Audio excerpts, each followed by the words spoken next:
रोज सकाळी उठलं की मला तर भाजीचं टेन्शन असतं काय करावं म्हणून, आणि टिफिनला द्यायचं असलं ना की थोडीशी अशी सुकी भाजी बनवावं लागते. आज काय दुसरं नव्हतं भाजीला आणि अजून काय आणलेलं पण नव्हतं. आता आज भाजीपाला सगळं आणावं लागेल. वांगे होते तर म्हटलं चला आता इथे ना वांगेच करून घेऊयात. तर अगोदर वांगे ना फ्रीजमधून काढल्यावरती पाण्यात ठेवलेले होते, कारण की ते लवकर शिजत नाहीत फ्रीजमधून काढल्या. म्हटलं तोपर्यंत इकडे पीठ भिजवलेलं होतं, लगेच पोळ्या करून घेऊ. आणि जानूला आज पण सुट्टी होती तर पोळ्या वगैरे बनवून घेतलेल्या होत्या. आणि आता सध्या ना मी जास्त एक्स्ट्राच्या पोळ्या बनवते, कारण की सोनिकाच्या हस्बंडला पण द्यावं लागतात मला, त्याच्यामुळे.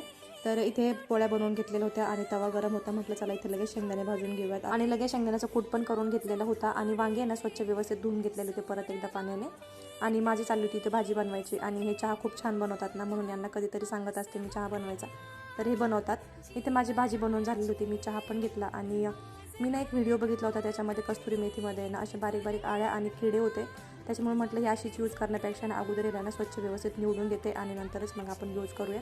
अगोदर ती भरणीमध्ये भरून ठेवलेली होती आणि नंतर ना ती म्हणजे अगोदरची स्वागी झालेली होती, त्याच्यामुळे ते जी प्लेट ठेवलेली होती ना भाजीवरती ती थोडी गरम झालेली होती, त्याच्यावरतीच मी टाकून ठेवली होती. म्हणजे कशी ती थोडी क्रंची झाली आणि नंतर भाजीमध्ये टाकून घेतलेली होती. म्हटलं चला आता इथे बाकीचे घरातले कामं आहेत ना ते आवरून वगैरे घेऊयात. आणि देवपूजा तर अजून काय माझी झालेली नव्हती, पण फक्त दिवा विजला होता. अगोदर दिवा वगैरे लावून घेतलेला होता, किचन स्वच्छ करून घेतलं. जानूच्या ट्युशनचा टाईम झाला होता, तिची मैत्रीण आल्यावरती त्या दोघी जणी गेल्या ट्युशनला. चला तर आता व्हिडिओ इथे सेंड करते, भेटू पुढच्या ब्लॉगमध्ये. बाय.